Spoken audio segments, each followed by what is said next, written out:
बिस्मिल्लाहिर्रहमानिर्रहीम। 6.3 हमारे पास पेयर की आखिरी एक्सरसाइज है। तकरीबन नॉर्मली 6.3 तक एक लॉन्ग क्वेश्चन बन जाता है, फिर भी एहतियातन 6.4 तक हम चलेंगे, उसको शॉर्ट के साथ चलाएंगे और लॉन्ग तक यहाँ तक। यहाँ एक बात का इजाफ़ा जो पहले हो चुका है लेकिन डिस्कस होने से रह गया, वो ये है कि हमें स्लोप ऑफ टेंजेंट निकालने का एक तरीका ये भी है कि आप जो भी फंक्शन दिया जाए उसका डेरिवेटिव लो, उस डेरिवेटिव के अंदर वो पॉइंट पुट कर दो जिस पॉइंट पर टेंजेंट ड्रॉ किया गया। मतलब आपके पास कोई भी टेंजेंट लाइन है, वो किसी भी कर्व को एक पॉइंट से छू के गुजरती है। अगर हम पॉइंट चेंज कर देंगे तो डेफिनेटली टेंजेंट भी चेंज हो जाएगा। अगर ये टेंजेंट आपका x1 y1 पे है तो इसका स्लोप और होएगा, ये टेंजेंट x2 y2 पे है तो इसका टेंजेंट और होएगा। ये और बात है कि सबका फंक्शन सेम है, सबका सर्कल सेम है। तो करते बच्चों ये हैं कि जो भी आपके पास इक्वेशन ऑफ सर्कल फ़िलहाल जो दी होगी, आप उसका सिंपल डेरिवेटिव लो, उस डेरिवेटिव के अंदर वो पॉइंट पुट कर दो जिस पॉइंट पर टेंजेंट ड्रॉ करना है, तो जो आंसर आएगा वो स्लोप आएगा टेंजेंट का।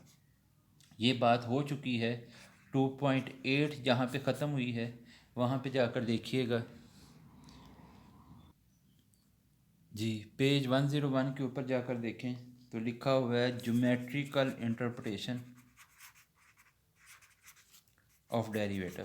तो ज्योमेट्रिकल इंटरप्रिटेशन ऑफ डेरिवेटिव के अंदर अगले पेज पे देखो, जहाँ एग्ज़ाम्पल 1 लिखी हुई है उससे ऊपर, जहाँ एग्ज़ाम्पल 1 लिखी हुई है उससे ऊपर, वहाँ इसका रिज़ल्ट लिखा गया है द स्लोप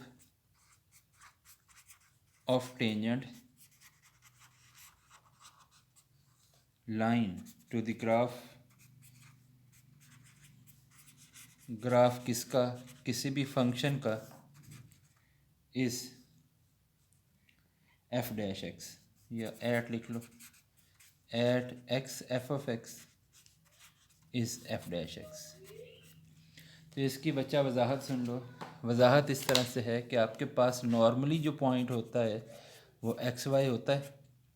तो इसका मतलब अगर पॉइंट एक्स वाई होगा तो वाई का डेरिवेटिव क्या होएगा, D Y over D X. अगर पॉइंट एक्स एफ एक्स है, क्योंकि वाई बराबर होता है एफ एक्स के, तो एफ एक्स का मतलब यहाँ पे उस टाइम उसका डेरिवेटिव एफ डैश एक्स होगा। तो इसका मतलब जब भी हमें स्लोप निकालना हो किसी टेंजेंट का, तो इसका एक तरीका तो ये है कि उसका पैरेलल परपेंडिकुलर का पता लग जाए। अगर नहीं है, डायरेक्ट फंक्शन से भी स्लोप निकल आता है, तो स्लोप निकालने का तरीका ये है कि आप उस पॉइंट के ऊपर उसका डेरिवेटिव ले लो। अगर पॉइंट एक्स वाई है तो derivative d y by d x आ जाएगा। अगर पॉइंट चेंज होएगा तो डेरिवेटिव के अंदर वो पॉइंट पुट कर दो। तो पूरे के पूरे फंक्शन पे डेरिवेटिव तो इसका सेम होएगा, बस पॉइंट चेंज करने से इसका टेंजेंट भी चेंज हो जाएगा। तो एक बात याद रखिएगा कि ज्योमेट्रिकली हमें अगर किसी का डेरिवेटिव देखना है तो वो किसी भी फंक्शन का जो डेरिवेटिव होता है किसी पॉइंट पे, उस टेंजेंट का स्लोप कहलाता है। तो आप सिर्फ ये बात आज का इजाफा कर लें कि जब कभी आपने स्लोप ऑफ टेंजेंट निकालना हो तो आप सिंपल उसका डेरिवेटिव लो, डेरिवेटिव के अंदर वो पॉइंट पुट कर दो, तो जो आंसर रिप्लाई होगा वो स्लोप होगा टेंजेंट का। बस आज की ये मेन बात है। बाकी बातें पुरानी हैं कि पैरेलल हो तो स्लोप बराबर होता है, परपेंडिकुलर हो तो स्लोप का साइन चेंज कर दो और उल्टा दो। इसको देखते हैं जी 6.3। इसके पहले दोनों क्वेश्चन जो हैं वो आज कोशिश करते हैं कंप्लीट करने की। क्वेश्चन 1 मेन समझने वाला है, दूसरा तो बस उसी की ही वर्डिंग को उल्टाया गया है। तो prove that normal of a circle pass through centre of circle. तो ये हमने पिछले क्वेश्चन में यूज़ कर गए थे, अब वही प्रूफ करने लगे हैं कि normal to the circle. Normal क्या होता है? नॉर्मल बच्चा होता है कि किसी पॉइंट के ऊपर टेंजेंट ड्रॉ किया जाए, उस टेंजेंट के ऊपर परपेंडिकुलर ड्रॉ कर दें, उस टेंजेंट के ऊपर परपेंडिकुलर ड्रॉ कर दें, तो हमने साबित करना है कि वो कहाँ से गुज़रता है, सेंटर से। हमने साबित करना है कि वो कहाँ से गुज़रता है, सेंटर से। तो ये हमने थोड़ी सी चेंज लाइन लगा ली ताकि अंदाज़ा रहे कि किसको साबित करना है। लेट करो इक्वेशन ऑफ सर्कल, अपनी मर्ज़ी है, सर्कल उसने नहीं दिया तो हम सबसे छोटा सर्कल ले लेते हैं। तो सबसे छोटा सर्कल इसलिए है कि इसका जी भी कोई नहीं है, एफ भी कोई नहीं है, मतलब इसका सेंटर 0 0, मतलब इसका सेंटर क्या है 0 0। अब हमने क्या करना है कि इस पॉइंट के ऊपर पहले टेंजेंट का स्लोप निकालना है, उस टेंजेंट से किसका स्लोप निकालेंगे, नॉर्मल। तो टेंजेंट के स्लोप को उल्टा दो, साइन चेंज कर दो, तो परपेंडिकुलर मतलब नॉर्मल का स्लोप आ जाएगा। चलें सिंपल, पहले स्लोप निकाल लो, differentiate with respect to x, 2x 2y dy by d x, constant का डेरिवेटिव 0 होता है,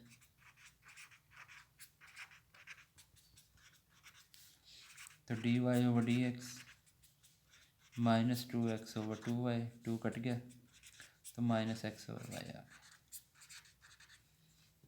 अब इसके बाद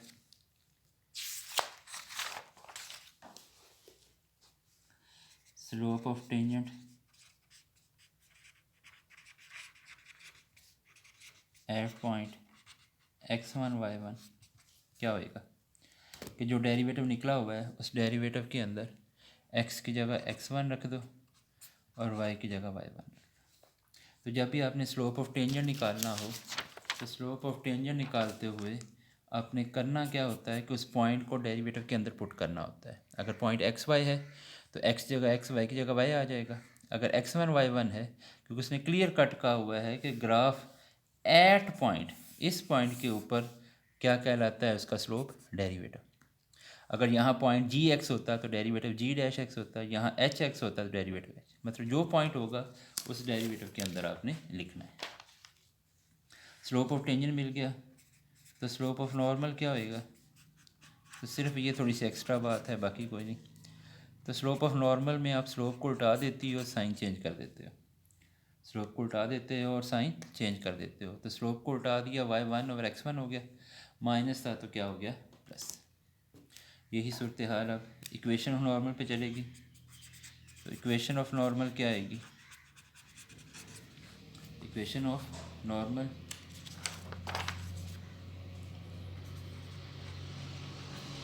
having slope y1 over x1 and pass through, तो नॉर्मल भी उसी पॉइंट से पास करता है जिस पॉइंट पर टेंजेंट होता है। तो नॉर्मल भी उसी पॉइंट से पास करता है जिस पॉइंट पे टेंजेंट होता है। ठीक हो गया। तो इक्वेशन नॉर्मल क्या आ गई, y minus y1 slope x minus x1। तो y1 x1 हमने पहले रख दिए, y minus y1 slope y1 over x1 और x माइनस x1, सही मल्टीप्लाई कर दो, तो x1 y, y1 x1, y1 x, तो y1 x1, तो ये दोनों कट जाएंगे, तो x1 माइनस y1 x1 और y1 x1 दोनों कट गए। तो ये आपके पास लाइन आ गई इक्वेशन ऑफ नॉर्मल,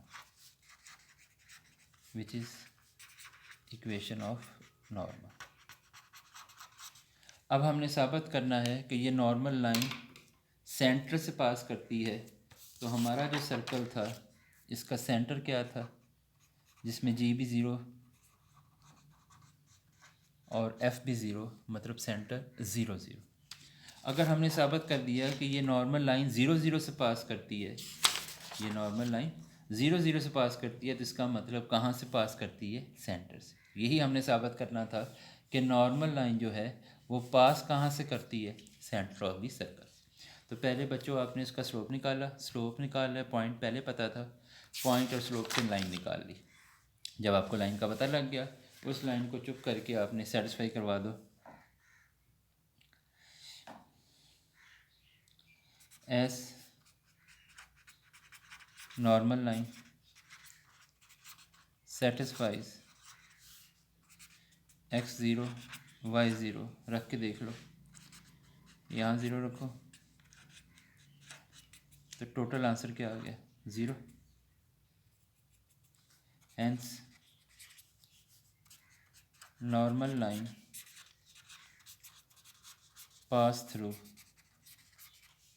center क्या है 0 0 ऑफ अ सर्कल। तो हमने साबित कर दिया कि जो नॉर्मल लाइन है, साबित सिर्फ 2 लाइनों के अंदर ही हो जाएगा, तो सारा काम जो है वो नॉर्मल लाइन निकालने तक है। जब नॉर्मल लाइन निकल जाएगी तो चुप करके आपने एक्स जगह एक्स कोऑर्डिनेट रख देना है, वाई की जगह पे वाई कोऑर्डिनेट रख देना है, तो सेटिस्फाई हो जाएगा कि आपकी लाइन बेसिकली 0 0 से पास कर रही है, और 0 0 हमारा कौन है, सेंटर ऑफ द सर्कल। दोबारा देख लो।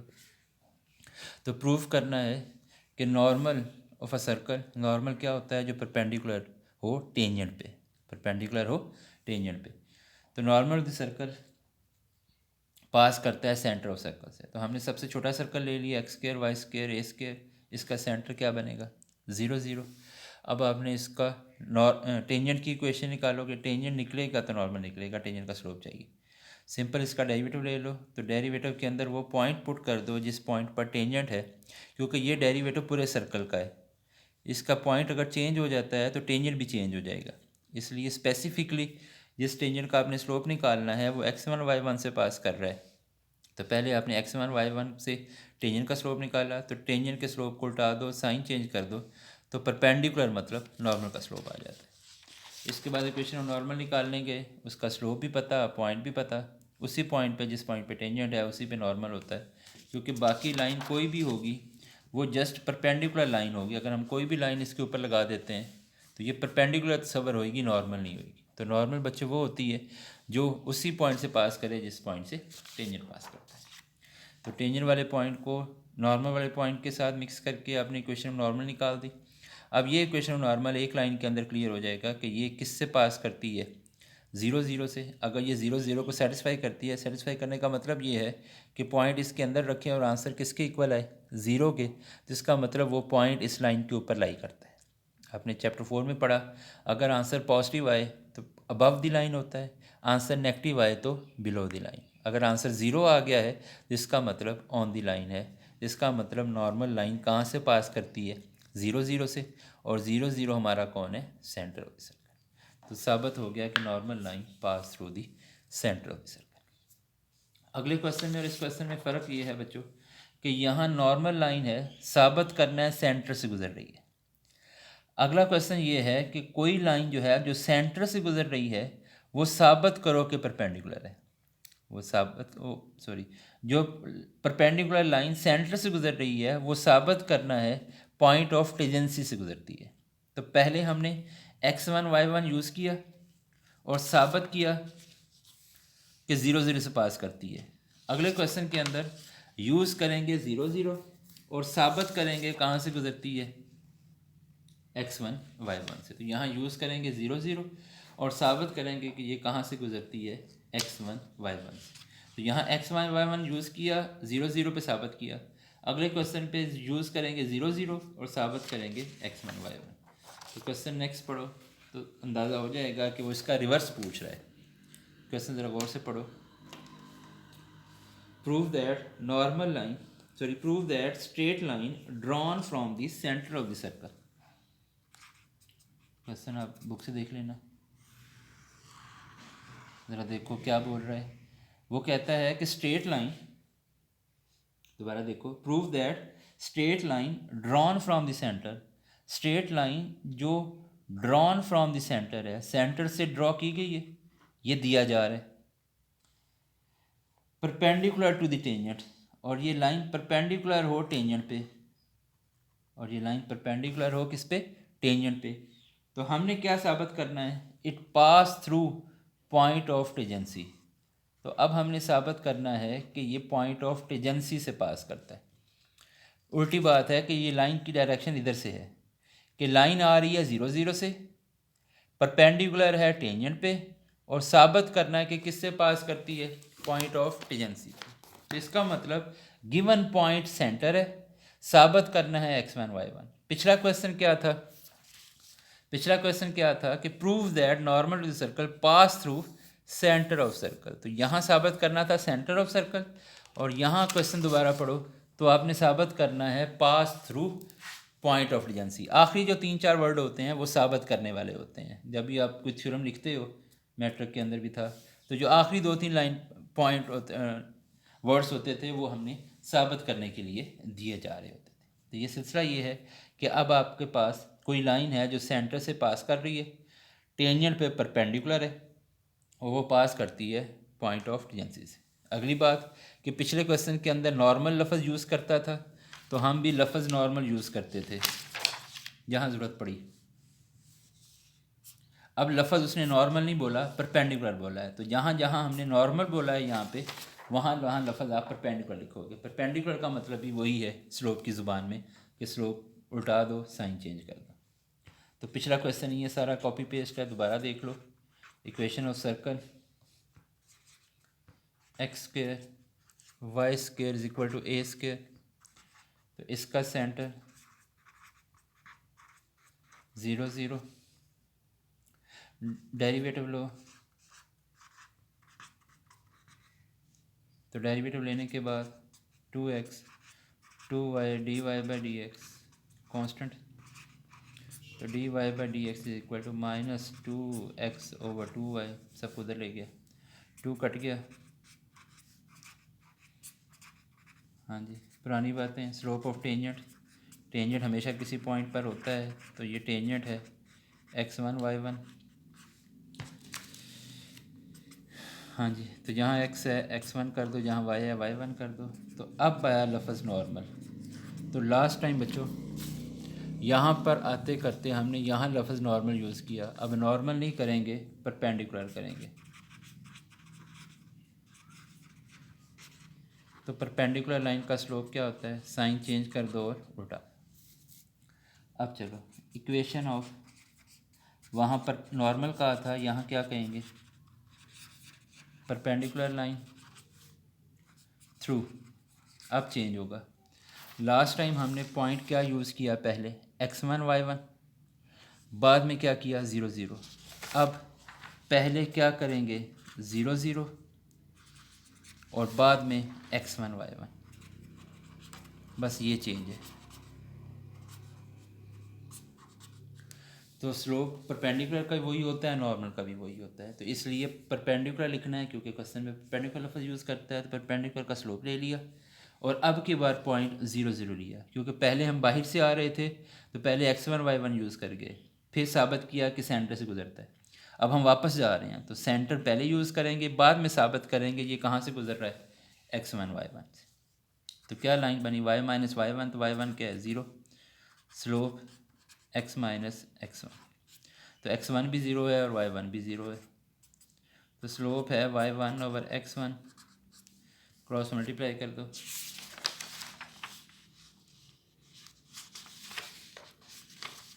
तो ये बना x1y और y1x। सबको एक तरफ ले आओ, which is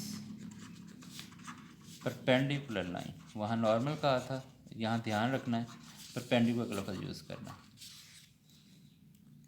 also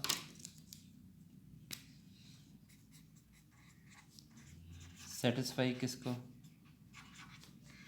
point x1 y1 करो, पुट करो, x की जगह x1, y की जगह y1। तो लास्ट टाइम भी क्या पॉइंट पुट किया था 0 0, पुट करने के बाद आंसर क्या आया था 0। अब x1 y1 पुट करेंगे फिर भी आंसर 0 आएगा, तो इसका मतलब परपेंडिकुलर लाइन किसको सेटिस्फाई करती है, x1 y1। जी y1 की जगह, y की जगह क्या पुट कर दें y1 और x की जगह पुट कर दें x1, तो ये दोनों बच्चों कट के आंसर क्या हो गया 0। This implies perpendicular line pass through किसके, x1 y1, ये कौन है, पॉइंट ऑफ टेंजेंसी। तो जिस पॉइंट पे टेंजेंट ड्रॉ किया गया था, तो ये दोनों क्वेश्चन एक दूसरे के रिवर्स हैं। तो पहले बच्चों हमने सेंटर यूज़ किया 0 0 और साबित कर दिया कि कहाँ से गुजरती है x1 y1 से, और पहले क्वेश्चन में पहले यूज़ किया था x1 y1, बाद में साबित किया था कि 0 0 से पास करती है। तो ये दो क्वेश्चन एक दूसरे के कॉपी पेस्ट ही हैं। बस पहले क्वेश्चन में नॉर्मल यूज़ करता है, नॉर्मल का मतलब ही परपेंडिकुलर होता है, स्लोप को उल्टा दो, साइन चेंज कर दो। तो परपेंडिकुलर यूज़ कर रहा है तो उसकी सिर्फ मजबूरी ये है कि उसने साबित करना है कि ये पॉइंट ऑफ टेंजेंसी से पास करता है। ठीक है बच्चों, हिम्मत करें, शाबाश, रेगुलर रहें। जो पिछले लेक्चर आपसे मिस हो गया वो भी अब इन 2 दिनों में क्लियर करें, और फ्राइडे को इन 3 एक्सरसाइज का इंशाल्लाह टेस्ट लेंगे। ओके बच्चों, अल्लाह हाफिज़।